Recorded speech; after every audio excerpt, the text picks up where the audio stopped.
Salut camarades, j'espère que vous allez bien. Nous sommes samedi et comme tous les samedis, on se retrouve sur Boost Sympa pour notre épisode du grand récapitulatif des annonces économiques de la semaine. Pour ceux qui ne sont pas encore abonnés, je vous invite à vous abonner et à cliquer sur la cloche de notification pour ne rien rater de nos prochaines vidéos sur le grand récapitulatif. Si vous ne savez pas comment faire, ne paniquez surtout pas, je vous montre tout cela en quelques secondes.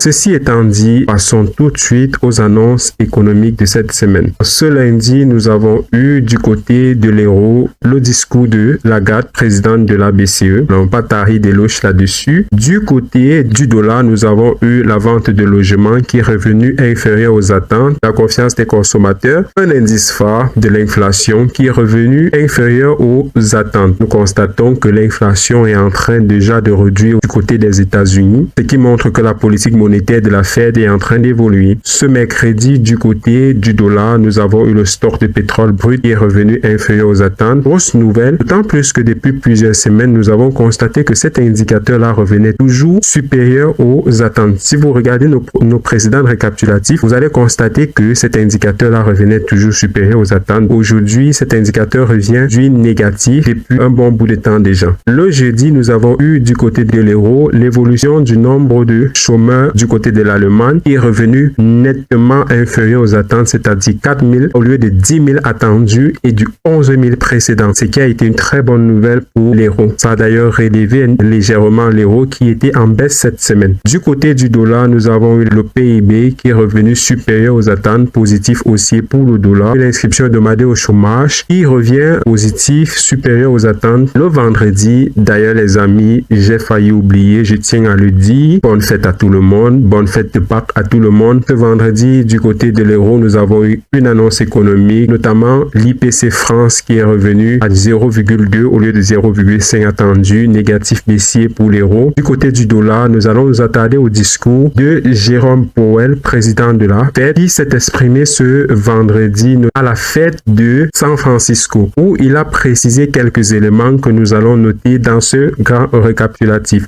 Nous allons commencer par l'inflation aux États-Unis qui est déjà en train d'être réduite. Donc Powell a précisé que l'inflation était en train d'évoluer selon la direction de la Fed. Il a apprécié cela. Il y a quelques points qu'il a soulevés, notamment sur le fait que les élections présidentielles sont en train de se rapprocher aux États-Unis et qui inquiète certains opérateurs économiques. Donc il a tenu à préciser cela et je cite, nous ne prendrons pas de décisions en fonction du calendrier politique, a écarté Jérôme Powell, rappelant que la Banque centrale était une institution indépendante. Concernant le budget américain, Jérôme Powell a également soulevé ce point, précisant que le budget américain n'était pas encore adapté et qu'il fallait très rapidement revenir dans une direction beaucoup plus durable. Un dernier élément qu'a soulevé Jérôme Powell, c'est notamment au sujet de la politique monétaire future. Il a rappelé le fait que la Fed ne prendra plus ses décisions sur la politique monétaire en se basant uniquement sur l'inflation. Désormais, il faudra également regarder sur l'emploi pour mieux s'adapter à la politique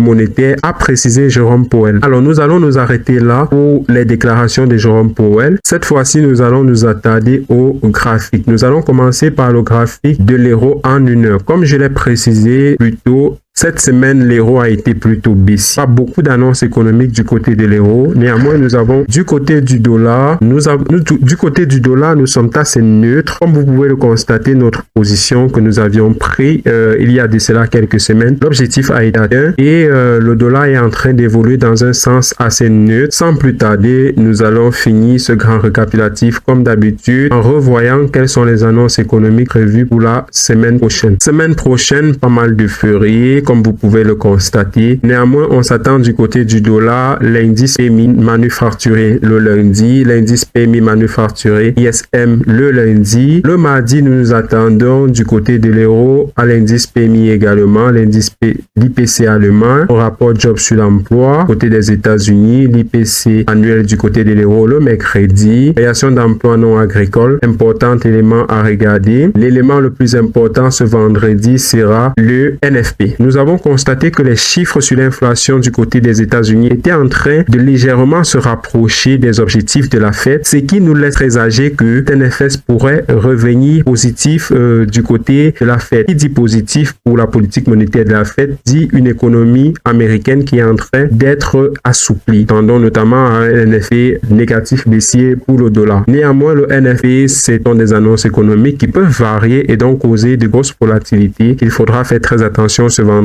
pour le NFP. Alors camarades, ça sera tout pour ce grand récap. J'espère que vous avez apprécié ce grand récap. J'espère que vous avez aimé et nous allons nous retrouver la semaine prochaine sur nos différents réseaux sociaux, c'est-à-dire Facebook, Telegram, Discord et autres, où chaque jour nous allons continuer à partager ces annonces économiques-là et à essayer de donner nos prévisions, ce que nous pensons de ces annonces économiques. N'hésitez surtout pas à nous rejoindre. Nos portes sont ouvertes. La communauté grandit. J'espère que vous serez avec nous pour le prochain récap. Si cet épisode du grand récap vous a plu, je vous invite à cliquer sur la cloche de notification pour ne rien rater, mais surtout à vous abonner et à liker cette vidéo, partager si possible. On se retrouve samedi prochain pour notre épisode du grand récap. Portez-vous bien, que Dieu vous garde. À bientôt les amis.